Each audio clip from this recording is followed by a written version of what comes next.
mama told you, you don't know nothing. I see that you're all away. Silver tongue got you thinking. Say what you wanna say before you eat us all up, 'cause we can only be the sun. I feel it on my tongue, and I know it's on. Oh boy, All right, here we go. StayCurious.org. Podcast number, episode 10, round 2. Here we go again, ladies and gentlemen. I'm the man on the mic. My name is Heike.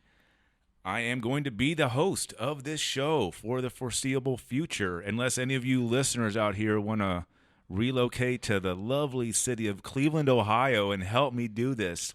Co-podcast host, if you will. You'll have to be doing it for free, by the way. Anyways, moving forward, introductory music by Mr. Gnome again. Mr. Gnome is a local Cleveland rock duo, a married couple, longtime friends of mine, very creative and inspirational people, and they just came out with a new double EP album called The Day You Flew Away. That intro track was called The Moon, and that's my favorite track on the new album so far. So if you get a chance, check them out. They'll be in the blog post, in the podcast post, mrgnomemusic.com. Show some love to some Cleveland artists and buy some swag of theirs. They got some really interesting, T-shirts and paraphernalia and apparel, if you will. Not paraphernalia. And anyways, they're very, very good at what they do. They're a two-piece, and they make a lot of fucking noise. So give it up to Mr. Gnome when you get a chance. As we said, this is 2.0. Here we go again. My guest today is longtime friend, big-time scholastic man friend of mine, Al Miller. Hello, Al. How you doing, Heike? One more time. How you doing, Heike? I'm all right. Here we go, 2.0. How we're going to talk a little bit better this time. It's good to be a part of Stay Curious. Thank you. So, to the listeners for tuning in right now, this is episode 2.0 of this recording, episode 10.20. We had a little bit of technical difficulties getting our audio and our sound dialed in, but I think we got it down. You feel comfortable? Sounds a little better. It does. There you go. That's how you hold the mic and speak into it, like you got a pair. Good job. So here we are, Al Miller. Where do we go? Do we want to talk Project Falkor? Do we want to talk the San Diego chapter of where you and I kind of reconnected and started our journey and chapters? Or where do you want to go in this? We'll start at the beginning. Okay. Tell us a bit about yourself. You are Ohio, Youngstown, born and raised. Continue. Met you at Kent. Okay. I spent 6 years there. A little more than the usual people. Yeah, and you got a dual master's in architecture and business. Interesting. Look at you, scholastic boy. Well, they tell me having 2 masters is like having 3 socks. Never use all of them at once. Interesting. That's a good analogy. I will have to borrow that and make a meme out of that. So you got done with Kent.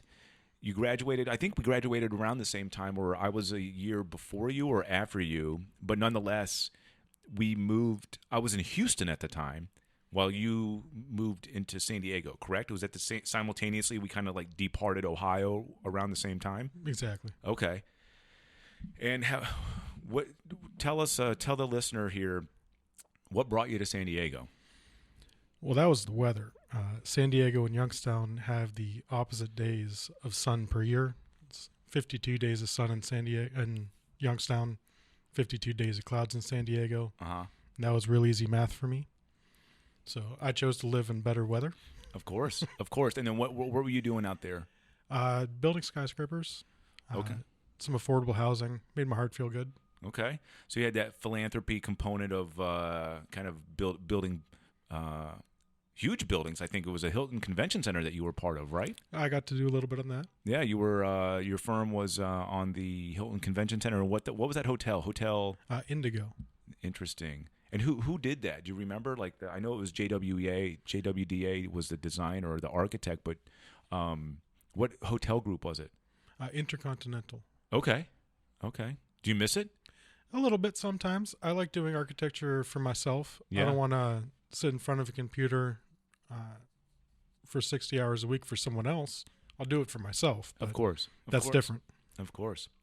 So we're going to kind of go through the quick version of San Diego, and we'll have maybe have to do another podcast for our shenanigans that we got into out there with you and I and our group of buddies out there. But when you were an architect for almost a decade, worked for a very reputable firm, and you ended up leaving, getting burned out, disenchanted, whatever you want to call it, and then where'd you go? I went to South America. I went to Chile. Taught English for about 5 years. I just wanted to get away from the office routine. I wanted a different kind of life where different things happened on every day, not the same thing every day. And you ended up teaching English, and then when you left after 5 years, you were a eco.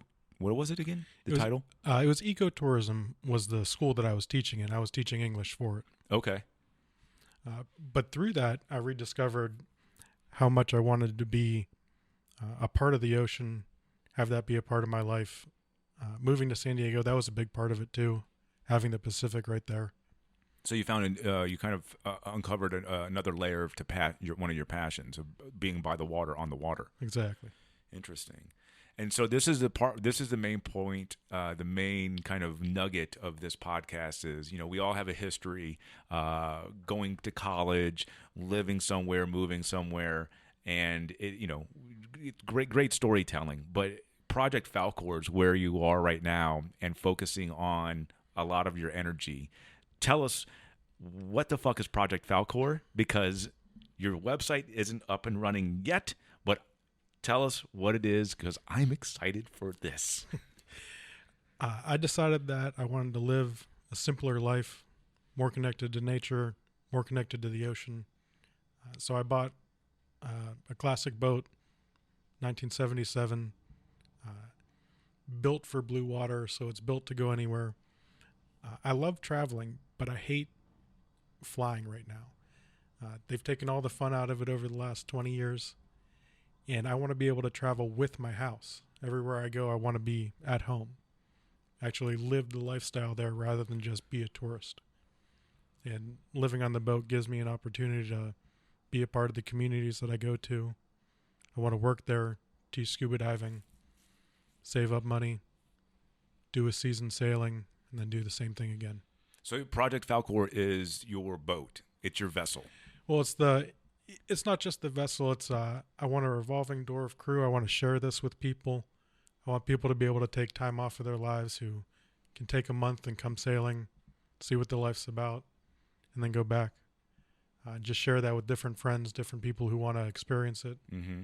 Looking for a different lifestyle, want to try it out. Absolutely. So it sounds like an open door, an open source project, if you will. Like you're doing it to make a livelihood for yourself, but also potentially monetize it and kind of sustain yourself and share it with other people. Absolutely. That's awesome. That's a great passions to share. But so Falkor is the name of the boat. What's the inspiration behind that? Well, it's the never-ending story. Falkor is my luck dragon. And it's going to take me all around the world. Hopefully, we're going to stay in the tropics where it's nice and warm. We'll get to the cold a little bit, but no Arctic explorations. No Arctic. No Arctic. If you wanted that, you could stay in Youngstown or Cleveland. No icebergs. No icebergs. So where Project Falkor is a sea vessel, SV Falkor is currently. Where? In Morocco, you said last time? In the Canary Islands. Okay. Just off of Morocco. So, yeah, give us a little quick recap. How did you get to the Canary Islands, and how was that stay? Well, I finally found the perfect boat. Only problem was it was in Portugal. So I moved to Portugal and worked for about 3 months with a friend. Got the boat back in sailing form. And we left Portugal, crossed the Straits of Gibraltar, and went down to Morocco. Stayed in Agadir. Rabat was closed. The waves were too big. Our 2-day sail turned into 4. But Agadir was great. The people were super friendly. We spent about a week there and then headed out for the ocean and ended up in the Canaries. Quarantine happened just as we were leaving. We thought we would spend that time at sea. We were told 2 weeks. So you ended up spending all of quarantine, like the first, how many days on your boat? 70 days. You spent 70 days on a 40-foot boat. On the anchor. On the anchor. And explain to the non-sailors out there what on the anchor means.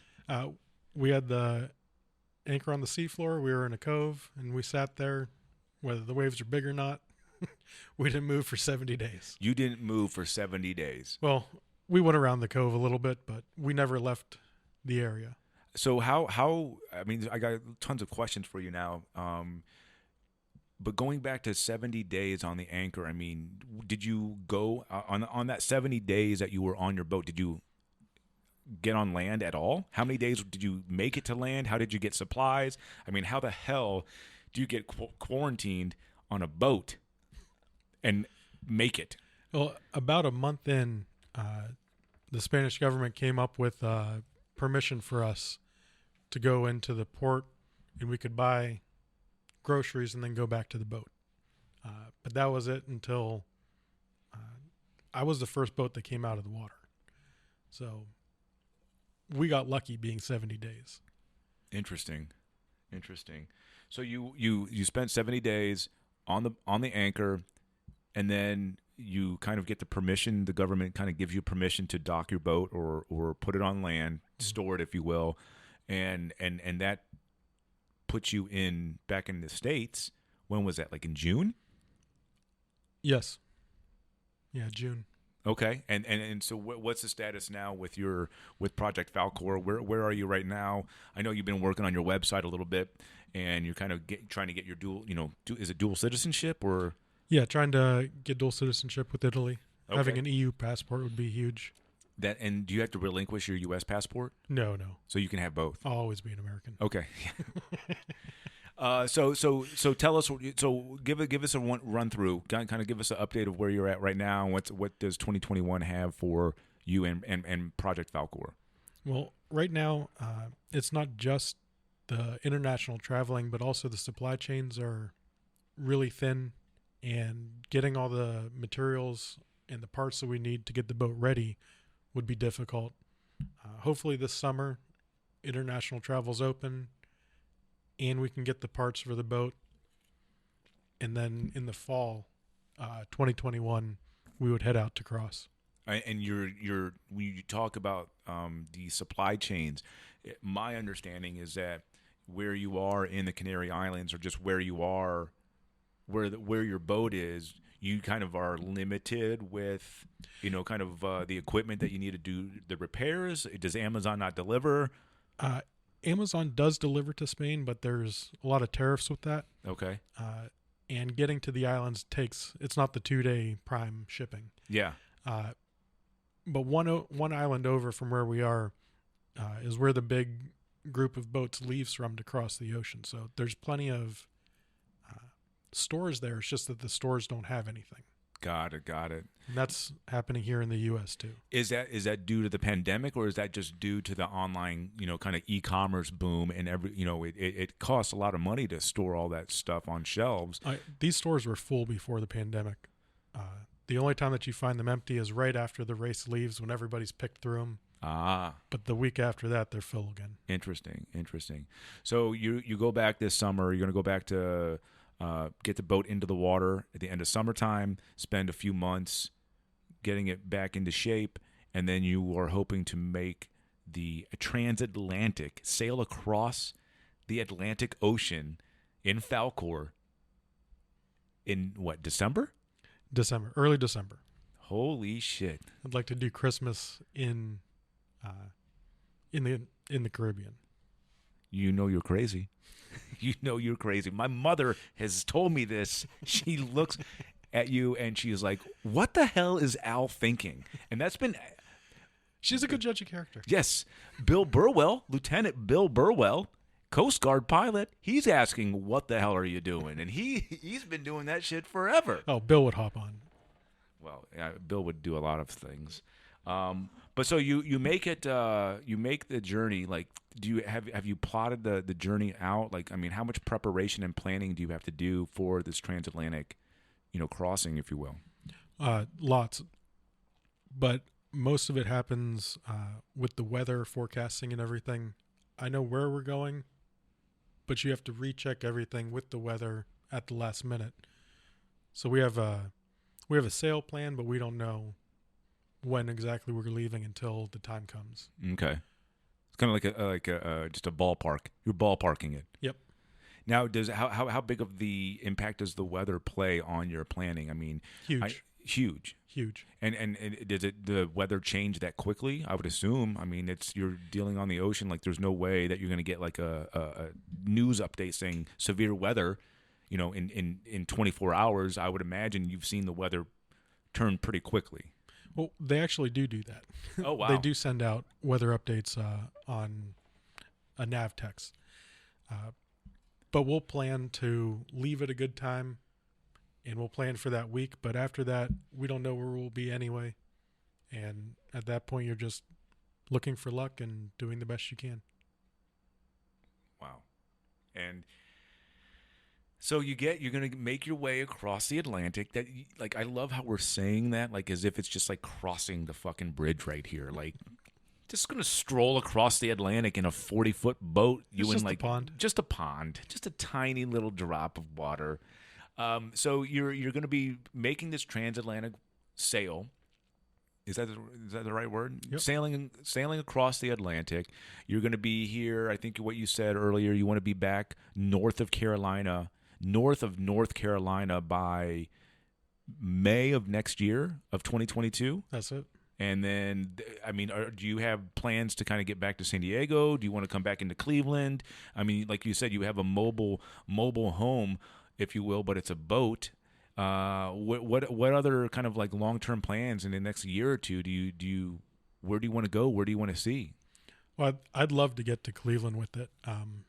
Come down the St. Lawrence Waterway, come into the Great Lakes, see everybody here, and then head out before it gets winter again, because this cold is not okay. Now, do you have to winterize your boat? Like, if you were to come up here, like, is there different, can you sail that boat? You said it's blue water ready. Can you bring that through the St. Lawrence Strait and kind of come here? Or do you have to modify your boat to kind of get into the Great Lakes and, that path? We do have to take the masts off. Okay. To get under the bridges. But once we're in Lake Erie, we can put them back up and sail. Okay. Now, how difficult is it? I mean, this goes back to, we've talked about, we've known each other for a very long time. You're one of my favorite friends to talk to. Your mind is very active. You're scholastically accomplished. You have professionally accomplished a lot, and said that's not enough. And you've found new passions and continue to act on them and develop them. That's, again, one of the role models, if you will, for my personal life, but also this project. Now, me tinkering around on this website and podcast, a little bit easier. I might not die. I mean, I could, but you're doing some major shit here. So you're taking this passion that you have for the water, for learning, and you're literally putting your life at stake here. I mean, how do you balance that? Because you have a very kind of like easy, simple demeanor about it. You're like, yeah, I'm just going to sail across the Atlantic. Well, you and I both know there's a lot more work that goes into that. I mean, we can't even go through a fucking website editing, on a WordPress without kind of like stumbling across something. So I'd imagine something what you're doing. I mean, how do you balance that? How do you kind of look at this objectively and like tell me more about that process? You're passionate about sailing, teaching, but I mean, there's more to survival than just having a passion of staying alive. Well, sure. So to me, it's about, do you want to have a lot of experiences in life or a lot of things? And I want to collect a lot of different experiences, and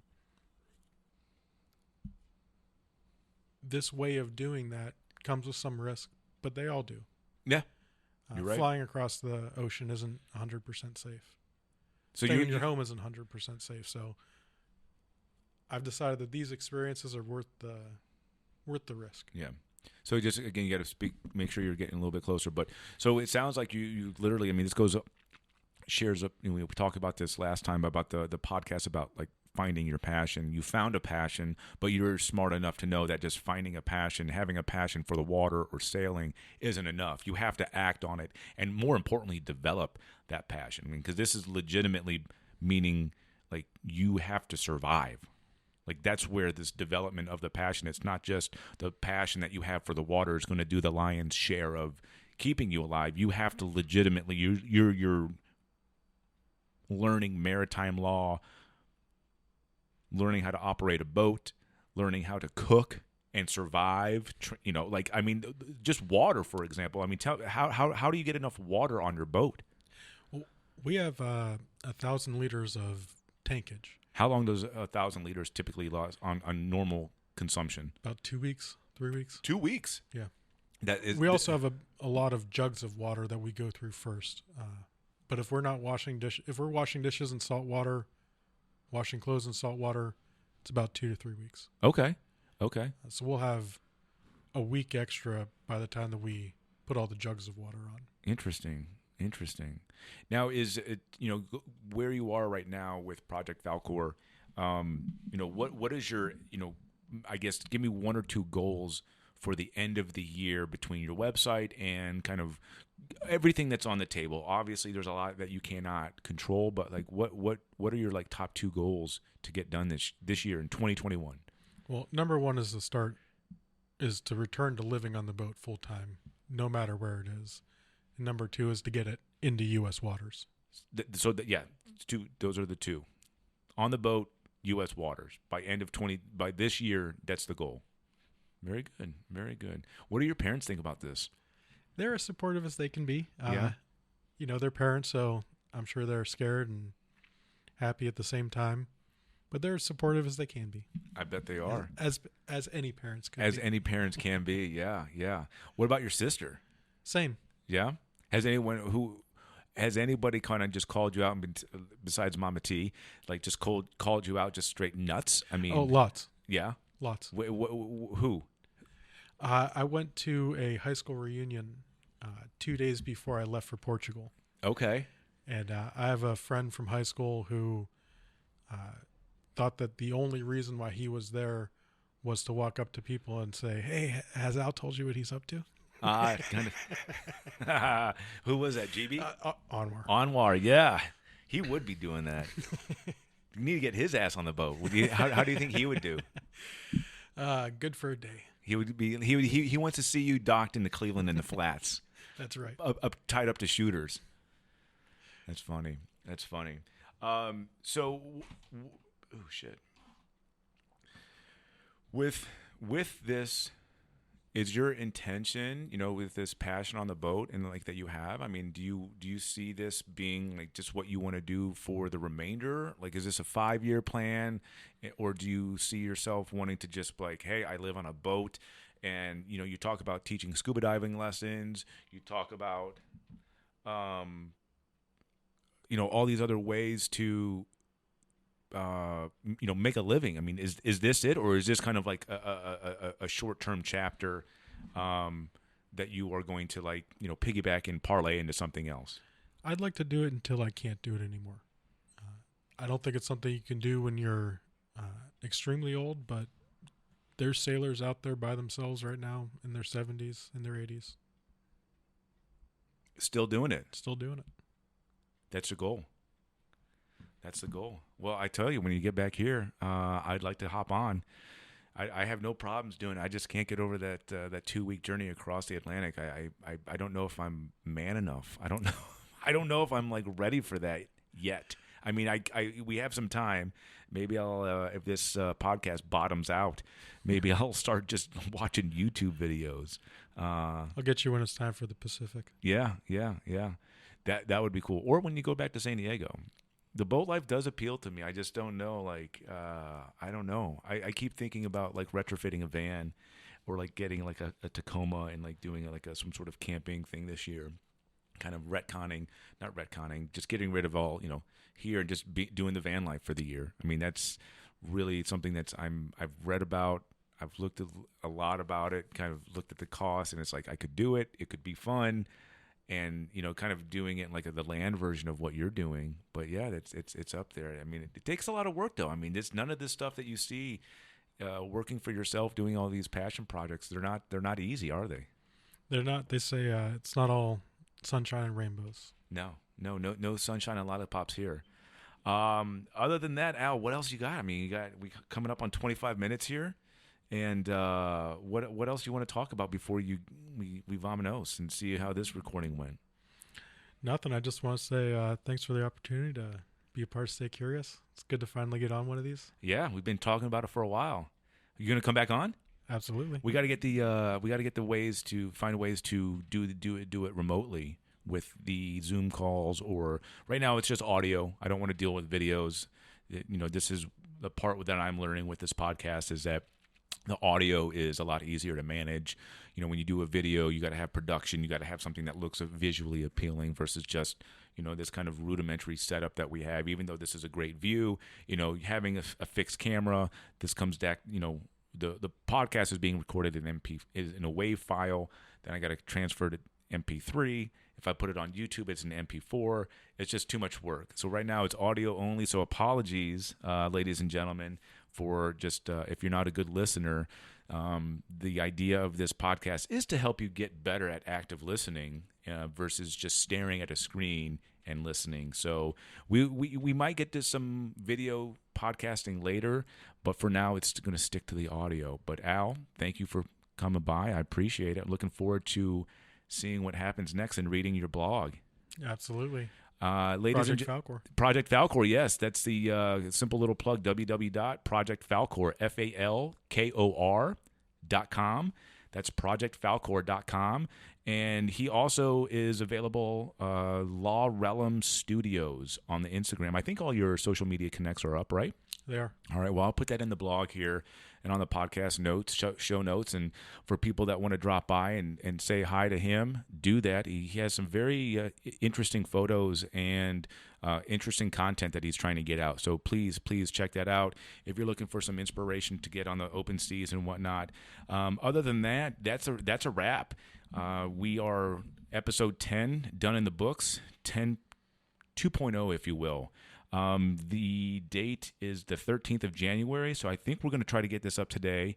Maybe it won't. We'll see how this records. But wanted to say thanks to my longtime friend Al Miller, and thank you to the listener. We had a couple more donations and a couple different orders over the last few days, which is super huge. This podcast, this project is funded 100% by you, the listener. So whether you're listening and subscribing and getting some social currency for you to chat with your friends with, or you're supporting by buying, some merchandise and the bands or the vinyl decals, it helps all the way. It doesn't matter what contribution you make. It's just a big way to help this project continue to grow. And it's truly appreciated. We will offer more show notes, news, and other updates in the upcoming blog and writing portion of the project. But again, thank you for you, listener. And if you're new to the podcast, welcome. We will be getting a lot better. We're going to be doing a lot more shows, hopefully 1 or 2 a week, and kind of designing this project however we want. But in the meantime, you can get the podcast on Spotify, Google, Apple, iHeartRadio, Pandora, and soon to be Amazon. But all of that podcast information is available in the posts. So when you come to staycurious.org, it's real simple. Go to the podcast page, go to the bottom of the player, and you'll see all the ways to subscribe to this lovely, lovely, fun project that we're doing. So until next time, y'all, thank you for listening and stay curious.